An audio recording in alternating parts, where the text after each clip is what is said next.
सुनना यार, हमने लास्ट क्लास तक पढ़ लिया डीएनए के बारे में, ठीक है। डीएनए कैसे काम करता, मतलब डीएनए किस कब डिवाइड होता है, कब क्या होता है। अब हमने लास्ट क्लास शुरू कर दिया डीएनए रेप्लिकेशन, ठीक है। आज हम प्रॉपर मैकेनिज्म पढ़ेंगे कि डीएनए मैकेनिज्म होता क्या है। मतलब ये कि हमने लास्ट क्लास में ये पढ़ लिया था कि जो डीएनए रेप्लिकेशन है वो पहले तो डीएनए रेप्लिकेशन का मतलब क्या होता है, डीएनए का DNA say that is called DNA replication. कितना क्लियर।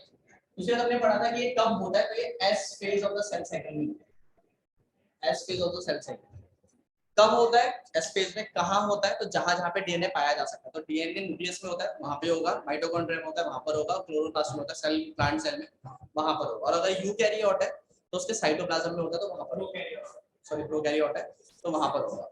समझ में आया मैं क्या बोल रहा हूँ, इधर देखो ये क्लियर हो गया। अब क्वेश्चन ये है कि डीएनए रेप्लिकेशन कब और कैसे, मतलब कब होगा, समझ में आ गया कैसे होगा।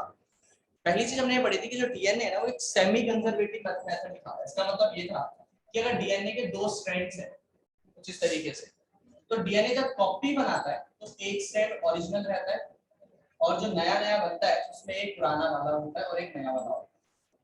समझ आया मैंने क्या बोला, पक्का कह रहा हूँ।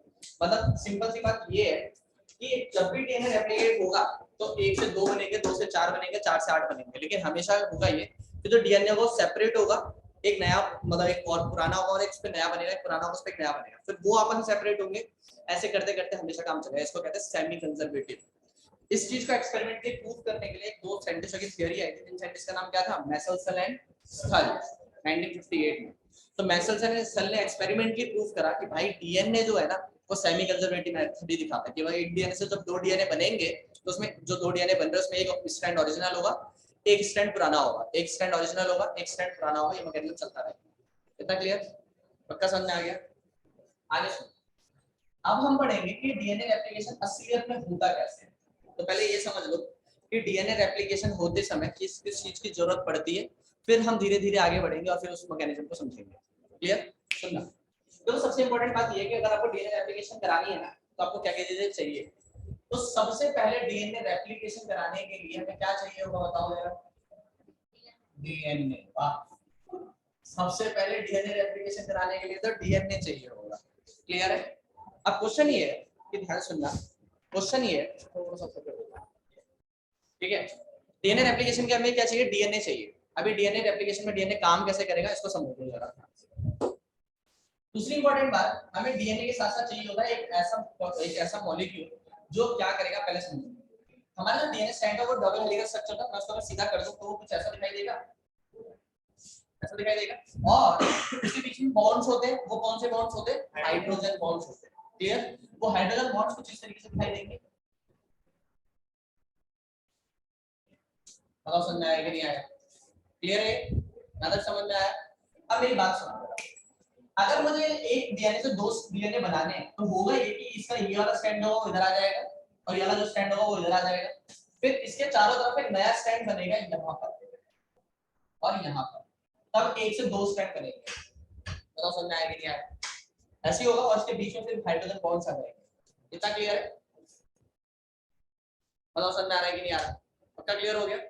तो इसके एक स्ट्रैंड से यहाँ पे दो स्ट्रैंड्स बनेंगे, लेकिन बात ये है कि ये वाला स्ट्रैंड और ये वाला स्ट्रैंड दूर दूर तक तब होंगे जब इसके बीच के बॉन्ड को तोड़ा जाएगा। समझ आया, जब इसके बीच के बॉन्ड टूटेंगे तब ये दोनों स्ट्रैंड दूर होंगे और तब जाके इनके चारों तरफ एक नया नया टाइजन वो मतलब वो बनेगा, मॉलिक्यूल बनेगा और तब जाके डबल स्ट्रैंडेड स्ट्रक्चर बनेगा। तो इस बॉन्ड को तोड़ने के लिए हम एक एंजाइम लगाते हैं जिसका नाम क्या है, हेलिकेज।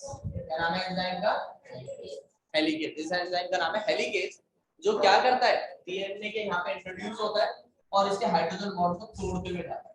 वेरी अननोन, अननोन तो तोड़ना ही है। अभी मैं आ रहा हूँ सॉल्यूशन तो पूरे नाम पर बहुत समझ आया, क्या समझ आया। जैसे बॉन्ड को तोड़ते हुए जाता है तो ये दोनों स्ट्रैंड्स काफी दूर हो जाते हैं, सेपरेट आउट हो जाते हैं और फिर ऐसे काम करते हैं। क्या समझ में आ गया, पक्का क्लियर है। अब सुनना जरा ध्यान से। अब इंपॉर्टेंट बात ये है कि ठीक है भैया ये तो समझ में आ गया, लेकिन दिमाग लगाओ जरा। ये अच्छा एक से हेलिकेज एंजाइम का पूरा नाम समझते हैं, ध्यान से सुनना। इस एंजाइम का नाम है, पहली बात तो ये जो एंजाइम जो एंटर करता है यहाँ पे ऐसा दिखाई देता है, ठीक है। इस एंजाइम का नाम पूरा पता है क्या है, इस एंजाइम का नाम है एलएमजी। ये जो बीच-बीच में जो बॉन्ड्स बने हुए थे ये हाइड्रोजन बॉन्ड्स थे, ये क्या कर रहे थे, इधर की एक चेन है इधर की एक चेन को अलग कर रहे थे। चेन के मॉलिक्यूल्स को क्या हम क्या बोलते थे, पॉलीमर्स बोलते थे। और ये जो मॉलिक्यूल है, ये हेलिकेज जो है, ये इन पॉलीमर्स को तोड़ते हुए जा रहा है। जो चीज जिसको खाता है तो उसके नाम के पीछे क्या लग जाता है? एज। तो पॉलीमर्स को तोड़ने वाला जो मॉलिक्यूल होगा उसका नाम क्या होगा? पॉलीमरेज। किसके पॉलीमर्स को तोड़ रहा है? डीएनए के पॉलीमर्स को तोड़ रहा है, तो इसका नाम क्या होगा? DNA polymerase. बताओ समझ में आया कि नहीं आया? अभी पूरा नहीं हुआ इसका नाम, सुन लो पहले। समझ में आया मैंने क्या बोला? सुनना जरा ध्यान से। तो डीएनए पॉलीमरेज इसका नाम है, लेकिन ये मॉलिक्यूल किस पर डिपेंड करके तोड़ता है? डीएनए पे ही डिपेंड करके तोड़ता है। तो इसीलिए से एंजाइम का पूरा नाम पता है क्या है? मैं यहाँ पे लिख रहा हूँ, इसका पूरा नाम है डीएनए डिपेंडेंट, मतलब डीएनए पे रहकर डीएनए के ही मॉलिक्यूल को तोड़ता है। तो डीएनए डिपेंडेंट डीएनए पॉलीमरेज, इसका पूरा नाम ये है। बताओ समझ आया कि नहीं? क्लियर है? तो डीएनए पर रहता है, डीएनए के ही मॉलिक्यूल्स को तोड़ता है, इसको क्या कहते हैं? DNA dependent DNA polymerase. यहाँ तक किसी को दिक्कत है तो ये हेलिकेज का दूसरा नाम है। समझ आया? एनसीईआरटी में हेलिकेज मतलब एक दो जगह पे लिखा हुआ है, लेकिन मेनली इसको यूज नहीं करता, डीएनए उसको ये यूज करते हैं, डीएनए पॉलीमरेज। और वो पूरा नाम भी एक बार लिखते हैं तो वो नॉर्मली डीएनए पॉलीमरेज ही वर्ड यूज करते हैं। कितना क्लियर है? अंदर कोई कंफ्यूजन? अब क्या समझ में आया? अब मेरी बात सुनो। अब तुमने डीएनए को पता कैसा समझो, जैसे मैं बोल रहा हूँ सुनना। तुमने वायर देखा है, रेड और ब्लैक वायर जो आपस में रैप्ड होता है, ठीक है? पुराने मतलब पहले वायर्स ऐसे आते थे, ठीक है? अभी भी आते ही हैं, लेकिन नॉर्मली अलग कलर के होने लगे हैं। तो पहले रेड और ब्लैक कलर के वायर आपस में रैप्ड होते थे। अब एक चीज सोचो, वो जो आपस में रैप्ड वायर है उसको डीएनए मान लो, और मेरा एक एंजाइम है हेलिकेज जो उसको अनवाइंड करते हुए जाएगा, उसके हाइड्रोजन बॉन्ड को तोड़ते हुए जाएगा, वो हेलिकेज एंजाइम ये मान। समझ आया? मैंने वो डीएनए पकड़ा, उसके यहाँ पे एक जगह पे इंसर्ट करा और उसको खोलते हुए जाएगा। समझ आया? पहली चीज तो ये कि ये प्रोसेस स्टार्ट कहाँ से होगा, मतलब ये कि अगर मैं डीएनए को तोड़ने या फिर डीएनए को रेप्लिकेट करने की कोशिश कर रहा हूँ तो कहाँ से स्टार्ट होगा। तो पहले मैं छोटी छोटी चीजें बता देता हूँ। तो एक बात याद रख लो, जो डीएनए रेप्लिकेशन प्रोसेस है ना, वो बहुत ज्यादा एनर्जी कंज्यूमिंग प्रोसेस है। समझ आया? मतलब डीएनए कॉपी होने के लिए बहुत ज्यादा एनर्जी कंज्यूम होती है। क्लियर? और इतनी ज्यादा एनर्जी लाना एक सेल के लिए पॉसिबल नहीं होता। समझ आ गया मैं क्या बोल रहा हूँ? इसीलिए याद रखना, जो डीएनए रेप्लिकेशन चलता है ना, वो एक बार में स्टार्ट हुआ और एक बार में खत्म हो जाता है, ऐसा नहीं होता। वो स्टार्ट होता है और धीरे धीरे काम करता है। स्टार्ट हुआ, काम करना चालू करा, और फिर एनर्जी खत्म हो गई तो रुक गया, फिर एनर्जी आई, फिर काम चालू करा, फिर एनर्जी खत्म हो गई तो रुक जाता है। तो क्योंकि वो बहुत ज्यादा एनर्जी कंज्यूमिंग प्रोसेस है। क्लियर?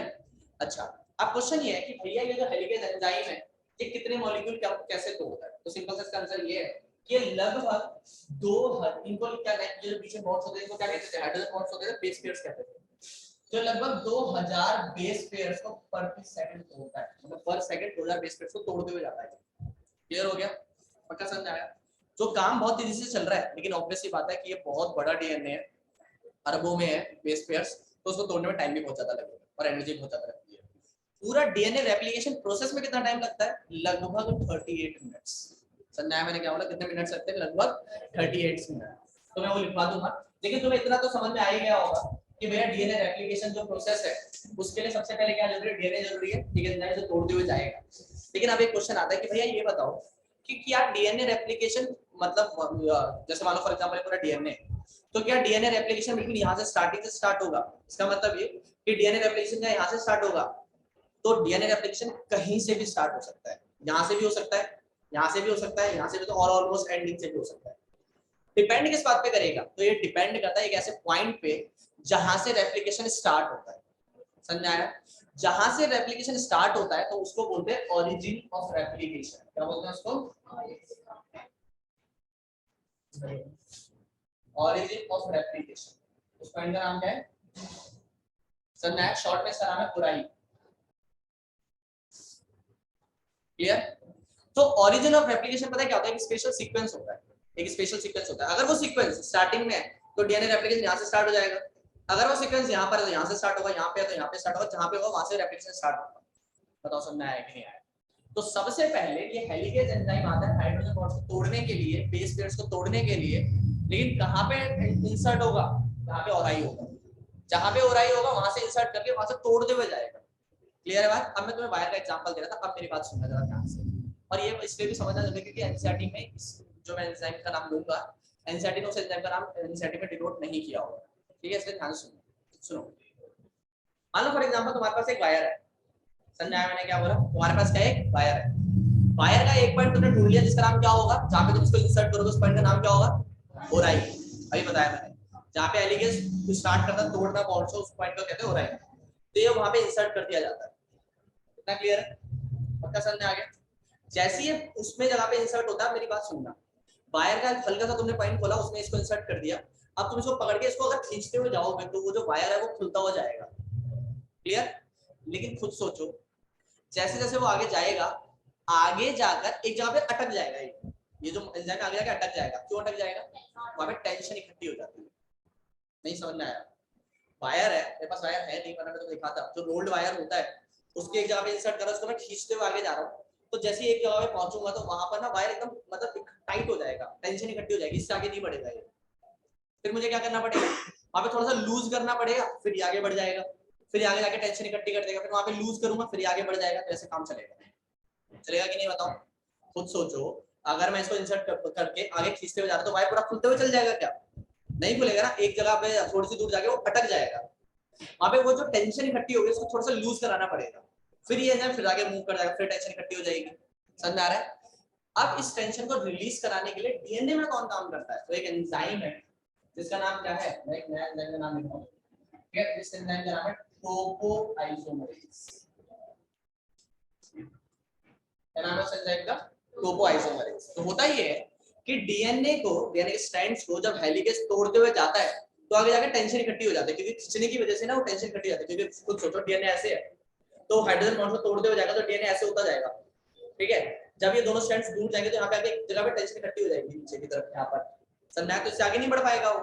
तो यहाँ पे टेंशन को रिलीज करना जरूरी है, तो टोपोआइसोमरेज आता है, वहां पर क्या करता है, डीएनए को थोड़ा सा कट कर देता है। कट करते डीएनए टेंशन रिलीज हो जाती है, और कट करके वापस बाइंड करने का भी काम इसी का ही है। कट करके टेंशन रिलीज हो गई, अब जब टेंशन रिलीज हो गई तो वो हेलिकेज तो आगे बढ़ जाएगा, और जो छोटा सा कट के डीएनए खुल गया था उसको जोड़ने का भी इसी का काम है। समझा है? फिर आगे पहुंच जाएगा वो, फिर आगे टेंशन इकट्ठी हो जाएगी डीएनए रैपिंग की वजह से, वहां पे दोबारा टोपोआइसोमरेज काम करेगा, और फिर ये काम चलता रहेगा, डीएनए ओपन होता रहेगा। समझा है मैंने क्या बोला? पक्का क्लियर? डीएनए के हल्के से स्टैंड पे कट करते हैं, यहाँ पे कट करते हैं, ऐसा कुछ। ज्यादा क्लियर हो गया? पक्का समझ आया मैंने क्या बोला? यहाँ तक किसी को कंफ्यूजन है तो पहले भी बताओ।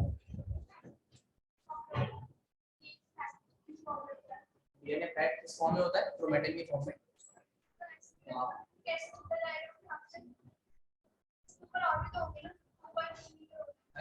मीटर होता है ना, तो डीएनए रेप्लिकेशन के टाइम पे ये ओपन रहता है, मतलब ये रैप तो रहेगा ही रहेगा, पैकेज तो रहेगा ही रहेगा, लेकिन ये डीएनए ओपन होते हुए, मतलब अंदर जो रैपिंग थी, हमने तो पढ़ी थी रैपिंग, उसके अंदर चल रहा होगा ना, पैकेजिंग के अंदर चल रहा है सारा। ज्यादा क्लियर हो गया?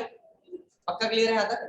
देखो, हमने पैकेजिंग दो रीजन की वजह से करी थी, एक तो वो इतना बड़ा डीएनए पैक हो जाए छोटी सी जगह पर, दूसरा रीजन ये था कि जब डीएनए रेप्लिकेशन हो ना, तो डीएनए इतना लंबा है, अगर ऐसे पड़ा रहेगा तो आपस में उलझ जाएगा, तो एक सिस्टमैटिक मैनर में बना रहेगा, तो वो जो हेलिकेज एंजाइम मूव करता हुआ जा रहा है तोड़ते हुए, और आराम से मूव कर पाएगा।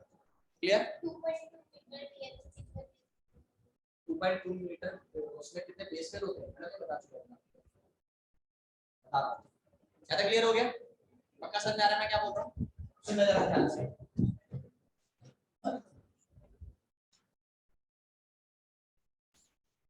अरे कैलकुलेशन कैसे निकालते हैं पता है?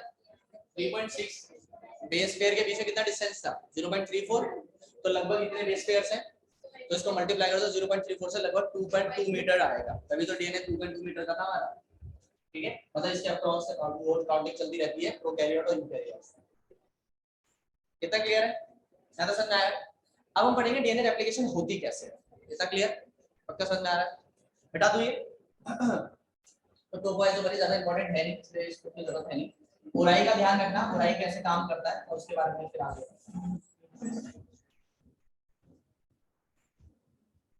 अब सुनो, देखो यार, ये डीएनए था, ठीक है, मैं मेडिकल फॉर्म में दिखा रहा हूं, इसलिए ध्यान रखो।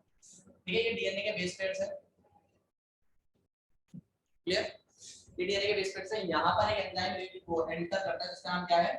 DNA polymerase. मॉलिक्यूल का नाम क्या है? DNA polymerase. एक चीज और सुनो, ये जो डीएनए पॉलीमरेज है ना यार, ये प्रोकैरियोट्स में अलग तरीके के होते हैं और यूकैरियोट्स में अलग तरीके के होते हैं। ठीक है, प्रोकैरियोट्स के अंदर ये 3 तरीके के होते हैं, ठीक है, और यूकैरियोट्स के अंदर ये 5 तरीके के होते हैं। क्लियर? पक्का समझ में आ रहा है? तो जो प्रोकैरियोट्स के अंदर होते हैं ये बहुत ज्यादा बेसिक होते हैं, मतलब नॉर्मली तुम एबीसीडी के नाम से जान सकते हो, एबीसी। लेकिन जो यूकैरियोट्स होते हैं उनके अंदर बहुत ज्यादा एडवांस्ड होते हैं, और उनके नाम होते हैं DNA polymerase alpha, DNA polymerase beta, DNA polymerase gamma, delta और एप्सिलॉन। ये 5 तरीके के। समझा मैंने क्या बोला? पक्का क्लियर है? तो डीएनए पॉलीमरेज यूकैरियोट्स में 5 तरीके के होते हैं, अल्फा, बीटा, गामा, डेल्टा और एप्सिलॉन। कितना क्लियर है? सबके काम लगभग सेम ही है, मतलब सबके काम सबके काम लगभग अपने अपने डिसाइडेड है। जैसे कि फॉर एग्जांपल कोई एक ये देख रहा होता है डीएनए सही से काम कर रहा है कि नहीं कर रहा, कोई तोड़ने में मदद करता है, कोई डीएनए चेकिंग कर रहा होता है, कोई आगे जाके तोड़ने के बाद वापस चेक करते होता है कि सब काम सही से चल रहा है कि नहीं चल रहा, प्रूफ रीडिंग करता है। तो ये मैकेनिज्म चलता रहता है।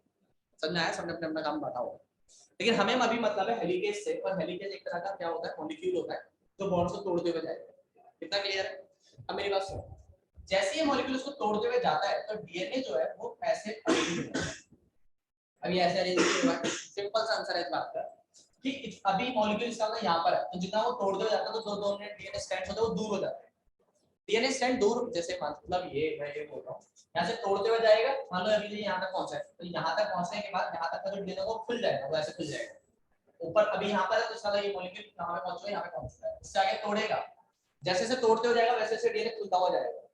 अब तुम बोलोगे कि डीएनए खुल क्यों रहा है? जब ये बॉन्ड तोड़ रहा है तो ये ऐसे भी तो रह सकता है, खुल क्यों रहा है? खुल इसलिए रहा है क्योंकि डीएनए के जो दोनों स्ट्रैंड्स है ना यार, ये एंटी कॉम्प्लीमेंट्री है। भाई वो मॉलिक्यूल तोड़ के चला गया, ये दूर हो गए और वापस आके चिपक गए, तो क्योंकि एंटी कॉम्प्लीमेंट्री है ना, तो बॉन्ड बनाएंगे। अगर इधर ए है इधर टी है तो बॉन्ड बना के बैठे हुए थे ए और टी, ठीक है। अब हुआ ये कि जब वो बॉन्ड तोड़ के चला गया तो बॉन्ड टूट गया ए और टी, लेकिन वो तो चला गया वापस दोस्ती कर ले, तो आगे वो तोड़ता जा रहा है, पीछे से वापस जुड़ते हुए जा रहे हैं। फायदा क्या होगा? समझ में आया मैंने क्या हो रहा है? टाइम पास चल रहा है। क्लियर है? इसलिए यहाँ पर एक और एंजाइम काम करता है, लेकिन हमारी एनसीईआरटी में नहीं है, एक्स्ट्रा भी नहीं है, तो इसलिए मैं बता भी नहीं रहा हूँ। तो यहाँ पर वो क्या करते हैं, तो दूर रखता है। क्लियर है बात? अब सुनो मेरी बात, तुम्हें याद होगा कि दोनों साइड एक दूसरे के एंटी कॉम्प्लीमेंट्री होते हैं। अगर एक 3 to 5 काम करता है तो दूसरा वाला उल्टा होगा, 3 to 5। क्लियर? अगर ये 3 to 5 है तो ऊपर से वो 3 to 5 होगा। क्लियर? तो अगर ये वाला डीएनए 3 to 5 प्राइम होगा, तो 3 प्राइम to 5 प्राइम काम कर रहा, तो ये वाला क्या होगा, 5 प्राइम to। कितना क्लियर? पक्का समझ में आया? अब सुनिए, जो नया डीएनए बनता है ना, एक बात याद रखना, जो पुराना डीएनए उसको पेरेंट डीएनए कहते हैं या फिर टेम्पलेट डीएनए भी कह सकते हैं, लेकिन पेरेंट डीएनए ज्यादा एक्यूरेट वर्ड है। इस पर जो नया डीएनए बनता है ना, तो नया डीएनए जो बनेगा वो भी ऑब्वियसली बात है एंटी कॉम्प्लीमेंट्री होगा। जो इसकी साइड पर बनेगा वो 5 to 3 होगा, जो इसकी साइड पर बनेगा वो 3 to 5 होगा, ऑब्वियसली बात है।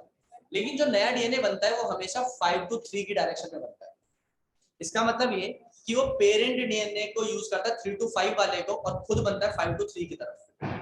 समझ आया मैंने क्या बोला? 5 से 3 की तरफ जाएगा। तो अगर ये 3 है तो वो बनेगा 5 to 3, तो ऑब्वियसली बात है यहाँ से काम चालू करेगा। समझ आ रहा है मैं क्या बोल रहा हूँ? परचेस कर लेगा तो दिक्कत नहीं है, इसको उल्टा कर सकते हैं। यहाँ तक समझ आ गया मैंने क्या बोला? ठीक है, पेरेंट डीएनए को यूज करेगा 3 to 5 वाले को, और खुद बनेगा 5 to 3 वाले। समझ आ गया मैंने क्या बोला? ठीक है, तो अगर इसमें डीएनए बनाना है तो यहाँ से बनाना पड़ेगा मुझे, और इसमें डीएनए बनाना है तो यहाँ से बनाना पड़ेगा। मैं तुम्हारी एनसीईआरटी की तरफ चल रहा हूँ, एनसीईआरटी में यहाँ पे 5 ले रखा है, यहाँ पे 3 ले रखा है, यहाँ पे कंफ्यूज ना हो इसलिए कर रहा हूँ एग्जांपल, ये तुम्हें समझ में आ जाएगा। अब ये वाला डीएनए कहां से बनेगा? नीचे से बनेगा, और यहाँ पे ऊपर से बनेगा। एनसीईआरटी ऐसा बनाते हैं, ऐसा बनाते हैं। इतना क्लियर? पक्का समझ में आया मैंने क्या बोला? अब मेरी बात सुनो, अब हुआ ये कि डीएनए ऐसे स्टार्ट तो हो जाएगा, लेकिन कोई स्टार्टिंग भी तो चाहिए। डीएनए ऐसे थोड़ी है ये दूर हुए और नया डीएनए बनना चालू, ऐसे थोड़ी होता है। यहाँ पर आएगा एक मॉलिक्यूल जिसका नाम है आरएनए प्राइमर। प्राइमर का मतलब वो मॉलिक्यूल जो इनिशिएशन कराएगा, जो इनिशिएट कराएगा काम को। क्लियर? तो आरएनए प्राइमर जैसे 5' पॉइंट पे इंट्रोड्यूस होता है, और ये क्या नाम है, जो नया डीएनए बनता है ना, मैंने उल्टा बना दिया शायद, हाँ, और जो नया डीएनए बनता है ना वो आरएनए प्राइमर की वजह से बनेगा, और आरएनए प्राइमर आइडेंटिफाई 5' को करता है, इसलिए डीएनए यहाँ से बनता है। समझाया मैंने क्या बोला? मैंने शायद उल्टा कर दिया, तो सही बना रहा था पहले। समझ आया मैंने क्या बोला? पक्का क्लियर है यहाँ तक? तो सुनो, अब जो नया डीएनए बनेगा वो इधर की तरफ बनेगा। क्लियर? और जो नया डीएनए बनेगा वो एक साथ बनते हुए जाएगा पूरा यहाँ पे। आराम सुनना, सही क्लियर हो गया? पक्का समझ में आ रहा है? और जो नया डीएनए बना, अगर पेरेंट डीएनए 5 to 3 है तो जो नया डीएनए बनेगा वो इधर की तरफ 5 to 3 होगा। पता समझ में आया कि नहीं आया? पक्का क्लियर है? क्या तक इसमें कंफ्यूजन है तो बोलो। ठीक है? आता है? दूसरा यहाँ की तरफ भी तो डीएनए बनेगा और इसका 5 to 3 वाला स्ट्रैंड अगर यूज करेंगे तो इधर की तरफ बनना चालू करेगा वो। लेकिन एक दिक्कत पता है, अच्छा पहली बात तो ये कि ये समझ में आ गया था, ठीक है। अगर मैं इसको ना बनाऊं, अभी जो तुम्हें डीएनए दिखाई दे रहा है, इस स्ट्रक्चर का नाम पता है क्या है? इस स्ट्रक्चर का नाम है रेप्लिकेशन फॉर्म, क्योंकि ये कांटे की तरह दिखाई देती है।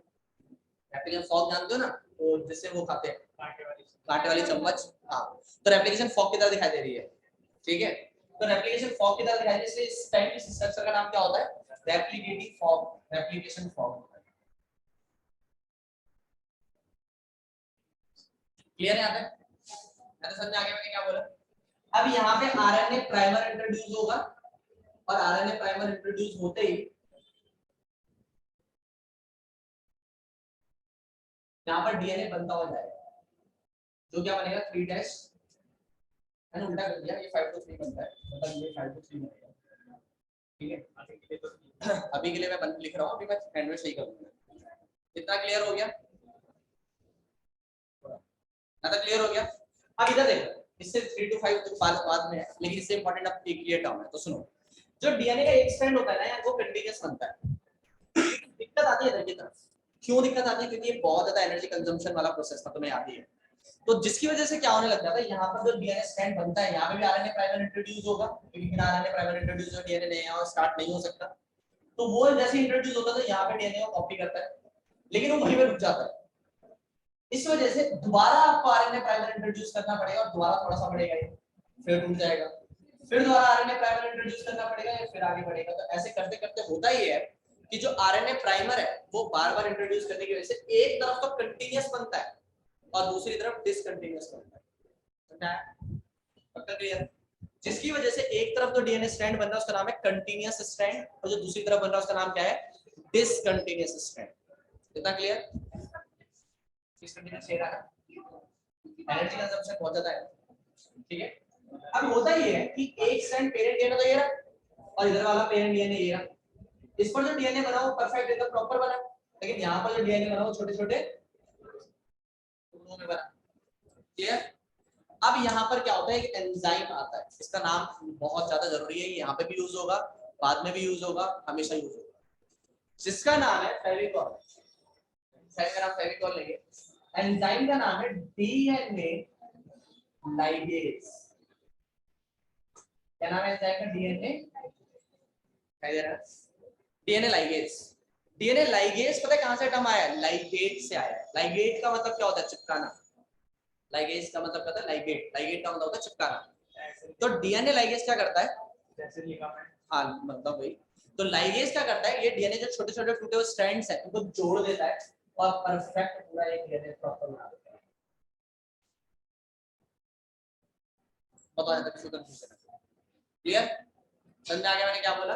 और फिर इनके अपने आपस में बाइंडिंग हो जाएगी, क्योंकि अपने अपोजिट आ जाएंगे और यहाँ पे पूरा परफेक्ट डीएनए बनता है। एक स्ट्रैंड से 2 स्ट्रैंड बनकर तैयार। यहाँ तक जो कंफ्यूजन है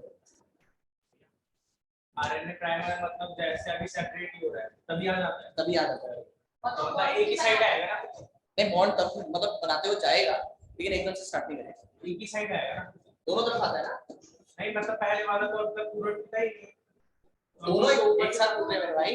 अरे नीचे से तो टूटा, उसका 5 डैश तो ऊपर है। नहीं नहीं नहीं, वो 5 वहां से स्टार्ट है, वो उससे फर्क नहीं पड़ता है, मतलब वो इसीलिए तो ब्रेक, इसीलिए तो ये ब्रेक भी बन रहा है।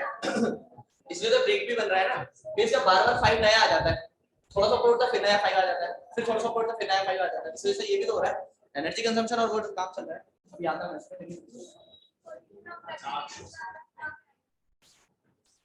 है क्लियर हो गया? अरे मैडम जहाँ से स्टार्ट हुआ हो रहा है ये रहा, हाँ वो जहाँ से ओराई हो गया वहां से फिर होते हुए जाएगा फिर वो पूरा।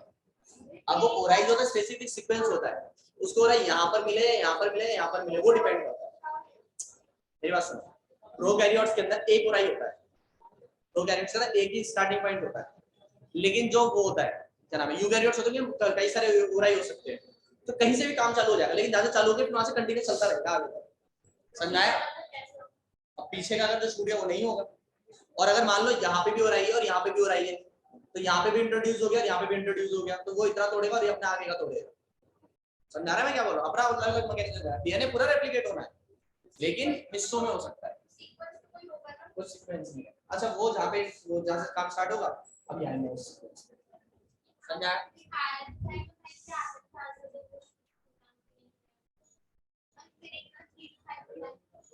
पेरेंट वाला 3 to 5 होता है, मैंने उल्टा बना दिया ना, तुम्हारी एनसीईआरटी में लिखा होगा पेरेंट वाला ब्लू वाला 3 to 5 होगा, मैंने उल्टा पहले सही बनाया था। ठीक है, तो पेरेंट वाला 3 to 5 होता है और वो है जरूरी नहीं है उल्टा करके देखना है। नया जो वीडियो बनेगा वो 5 to 3 बनेगा। इतना क्लियर? ज़्यादा कुछ पूछना है तो पूछो। सही तो है, मैंने तो 3 3 क्या डैश ठीक क्या करना है उसको दिखा नहीं है मैंने, ठीक क्या करना है। अच्छा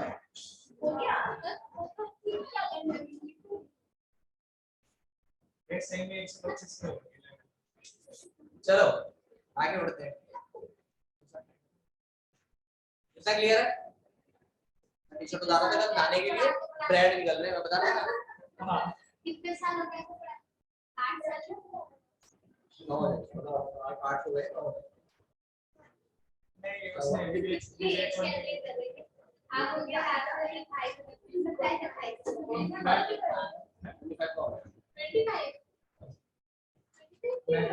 वैसे पढ़ाना चालू इधर देखो, क्या क्लियर है? पक्का क्लियर है? एज कैलकुलेट करते हैं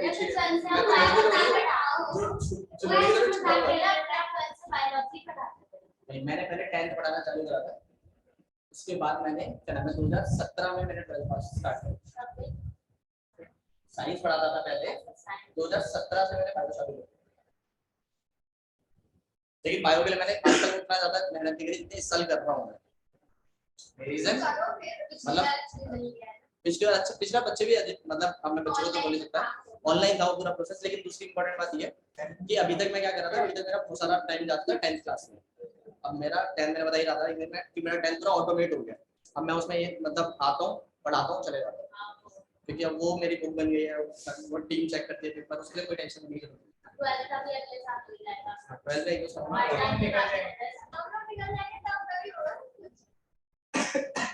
ज्यादा क्लियर है? ऐसा समझा है? लेकिन तुम्हारे परफेक्ट नोट्स में जितना मैं तुम्हें इस साल लिखवा रहा हूँ ना 100% है, मैं अगले साल से कम ही लिखवाऊंगा। पता है क्यों? क्योंकि इस साल एक तो ये नहीं पता कि मतलब सीयूसेट में क्या क्या आएगा, किस साल को पेपर होगा, तो पहली चीज तो ये नहीं पता। दूसरा मैं तुम्हें वो सारी चीजें लिखवा रहा हूँ जो मुझे लगता है कि इंपॉर्टेंट है, तो अगले साल मैं क्या करूंगा, अब मैं पेपर देखने के बाद उसको और ज्यादा फिल्टर आउट कर दूंगा, ताकि मैं 12th का बताऊं, ताकि मैं अगले साल मैं ये सोच रहा हूँ मैं 12th का सीयूसेट का अलग ही कर दूं, क्योंकि कई सारे बच्चों को सीयूसेट नहीं पढ़ना होगा, ज्यादा क्यों मेरे को पढ़ा रहा है ऐसा, लेकिन मैं साल तो नहीं पढ़ा। शायद एप्लीकेशन कंप्लीट बंद हो गया सिर्फ सी सेट उस साल में शायद बाकी सारे एंट्रेंस बंद हो गए सिर्फ सी सेट। मतलब एंट्रेंस में एक वीडियो देख रहा था, एक बंदे ने बहुत अच्छा एनालाइज किया हुआ था और उसमें बहुत अच्छे से बताया हुआ था कि जो मतलब अगर सी सेट हो रहा है वो बहुत बहुत बेकार चीज भी है, अच्छी चीज भी है। एक अच्छा उसका फायदा ये है कि 12 का बर्डन कम कर दिया, लेकिन दूसरी दिक्कत है कि 12 का बर्डन कम कर दिया तो बच्चों का स्ट्रेस कम होने लग गया, तो स्ट्रेस कम भी होना चाहिए। क्योंकि दिक्कत पता है क्या है, सारे बच्चों का सबसे बड़ी दिक्कत तो मुझे लगती थी जो 2 साल में मुझे लगी जब मैं 10th क्लास के बच्चों के जब टेस्ट पेपर देता हूँ ना, तो तुम बिलीव करोगे, तुम मेरी टीम चेक करते हो, बंदे क्या बोलोगे, भैया वो कुछ भी नहीं लिख रहे हैं, क्योंकि सबको आदत हो गई एमसीक्यू की। तो जब इंस्टीट्यूट अगर और दिक्कत पता है क्या है, तो इससे ना स्कूल का जो एजुकेशन सिस्टम है वो खराब होने लगेगा, क्योंकि स्कूल्स में हमको सिखाया जाता है सेंटेंस मेकिंग, और जब तक आप सेंटेंस मेकिंग प्रॉपर्ली नहीं सीखोगे, आप एमसीक्यू बेस्ड काम करोगे तो बहुत बेकार होने लगेगी चीज। और आजकल मेरे पास जो बच्चे हैं मतलब 10th क्लास के बच्चे, तो शॉर्ट में पढ़ने मेरे को खुद पता लग जाता है, क्योंकि रील शॉर्ट्स जो इतनी सारी हम देख रहे हैं वो शॉर्ट कंटेंट है कि जल्दी से जल्दी चीजें खत्म हो जाए, फिर हम चीजों पे शिफ्ट करें एमसीक्यू, तो सारी जो पढ़ाई होगी वो एमसीक्यू बेस्ड होने लग जाएगी। अगर तुम किसी प्रॉपर ऐसे ट्यूशन में पढ़ते हो जो नीट वगैरह वाले पढ़ाते हैं, तो उनका अगर तुम देखोगे ना, तो वो मेरा इस साल का स्टूडेंट है। और आज अचानक से ऐसा हुआ कि मैं क्या नाम है जा रहा था, ठीक है, मतलब वो काम से जा रहा था, ठीक है, तभी तक मेरा एक स्टूडेंट मिल गया जिसका नाम है कुणाल, ठीक है, और वो इस साल का one of the topper student है, 95-96 मार्क्स आए उसके, कुणाल, ठीक है, 10th में इस साल, और उसका एडमिशन हुआ है और उसका दूसरा दिन था। और मेरे को पता है क्या बोला, जैसे वो मुझे मिला, मतलब ये वो शाम को आया था, जैसे वो मुझे मिला, कह रहा भैया मैं 2 दिन में फ्रस्ट्रेट हो गया और मेरे को सच में आपसे मिलना था, और मैं उसको अचानक से मिल ही गया, तो मैंने बोला आज शाम को फ्री हो गए, तो उसने पता है मेरे को क्या बोला, कह रहा है कि मैं जब पढ़ रहा हूँ ना तो मेरे पास 1 ही महीना है, और मेरे को मतलब उसने फिजिक्स वाला ले लिया ऑनलाइन, ठीक है, कह रहा है लेकिन मेरे को ना मतलब थोड़ा सा उसने सेकंड बैच थोड़ा सा स्लो चल रहा है, और क्या मेरे 1 महीने में वेट पर है, अब वो रिजल्ट इतना लेट आया, सब कुछ लेट ही हो गया, तो उसने दूसरा ये बोला कि मुझे बहुत ज्यादा स्ट्रेस हो रहा है कि मेरे को ये समझ नहीं आ रहा कि वो सारा नीट मतलब ऊपर लेवल का करा रहे हैं, तो सारा वो कंटेंट मतलब जो पढ़ा रहे हैं वो सारा एमसीक्यू टारगेट करा रहे हैं। एग्जैक्ट उस बच्चे ने बोला ये। अब दिक्कत ये कि जब आप एमसीक्यू टारगेट करने लग जाते हो ना, मेरे तो वेबसाइट पे नोट्स पड़े हुए हैं। अब मैं तुम्हें बताता हूँ, अब तुम ना इससे डिफरेंशिएट कर पाओगे। इस सेम चैप्टर के चैप्टर 5 पूरा कंप्लीट हो गया, सेम चैप्टर के मेरे वेबसाइट वाले नोट्स देखना और सेम तुम अपने नोट्स देखना, तुम्हें देखते ही पता लग जाएगा कि वो जो नोट्स है ना वो एमसीक्यू टारगेट कर। तो नोट्स में भी फर्क होता है भाई, नोट्स में पढ़ाने के तरीके में भी फर्क होता है कि हम आपको ऑब्जेक्टिव पढ़ाना चाहते हैं या सब्जेक्टिव पढ़ाना चाहते हैं। समझा रहा है? उन नोट्स को जाके देखना, चैप्टर 5 को खोल के देखना, ठीक है? तुम्हें अपने आप ही देखते ही समझ में आ जाएगा कि वहां पूरी तरह से टारगेट किया गया है कि आप नीट लेवल को टारगेट करो, और यहाँ पे जो नोट्स लिख रहे हो वो टारगेट हो रहा है कि आप सीबीएसई को टारगेट करो ना। तो इसीलिए वो ना मतलब सुसाइड एक तरह से बेकार भी है। वो इसलिए बेकार है क्योंकि वो हमारी जो लॉन्ग फॉर्म है उसको खत्म करते हुए जा रहा है, और सारे बच्चे अब क्या करने लग जाएंगे, और इसकी वजह से डमी स्कूल स्टार्ट हो रहे हैं। डमी स्कूल बहुत सारे स्टार्ट हो गए हैं, क्योंकि डमी स्कूल में दिक्कत क्या है कि बच्चे एनरोल कराते नहीं, उनको पता ही है। पहले वो 12th के लिए थोड़ा बहुत पढ़ते थे, अब उनको पता ही है वो भी एमसीक्यू बेस्ड है। तो क्या करेंगे, नीट को तैयारी करेंगे या जेई की तैयारी करेंगे, वहां पे नहीं हुआ तो इसको कर ही लेंगे। उनके दिमाग में सी सेट तो हमारा निकल ही जाएगा, क्योंकि वो एमसीक्यू स्टार्टिंग से ट्राई करने में लगे, तो वो ऑब्जेक्टिव तो खत्म हो गया ना। तो ये सबसे बड़ा डमी स्कूल जो बढ़ते हुए जा रहे हैं। और सिंपल सी बात ये है कि अगर तुम स्कूल जा रहे हो तो तुम्हें अपने आप में भी फर्क दिख रहा होगा, तुमने 10th कैसे निकाले और 12th कैसे निकाले, तो तुम्हारा टाइम शायद वेस्ट हो रहा होगा स्कूल आने जाने में, लेकिन उससे बहुत ज्यादा आपकी मैच्योरिटी लेवल बहुत ज्यादा बढ़ता है, क्योंकि आप बहुत सारे बच्चों से मिलते हो तो आपके अंदर कंपटीशन आता है। तो दूसरी बात, आप लोगों से इंटरेक्ट करना सीखते हो, जो कि स्कूलिंग सिस्टम बहुत ज्यादा सिखाता है। मन नहीं करेगा वो बात अलग है, लेकिन स्कूल बहुत ज्यादा जरूरी है। जब तुम स्कूल से पास आउट हो जाओगे ना तो तुम्हें बहुत सारी मतलब मेमोरीज बोल लो, चाहे तो तुम्हें ये इंटरेक्शन का तरीका समझ लो कि तुम स्कूल में बहुत ज्यादा ओपन हो। सबसे ज्यादा इंपॉर्टेंट है स्कूल का फेस, वो खत्म होता जा रहा है। ये समझ में आ गया? अच्छा, इसने क्वेश्चन पूछा हुआ है, एप्लीकेशन को कंप्लीट होने में 38 मिनट्स लगते हैं। ठीक है, दूसरी बात पूछी है लाइगेज एंड में ज्वाइन करना है, तो पहले पूरा सब कुछ बन जाता है, उसके बाद लाइगेज आता है, सब कुछ ज्वाइन करके पूरा खत्म करके दोनों को एप्लीकेशन बना के देता है। इतना क्लियर है? पक्का समझ में आया? ठीक है, फटाफट से अगले सेशन में आओ, अगले सेशन में लिखने का काम करेंगे, फिर आगे बढ़ते हैं। ठीक है, फटाफट से।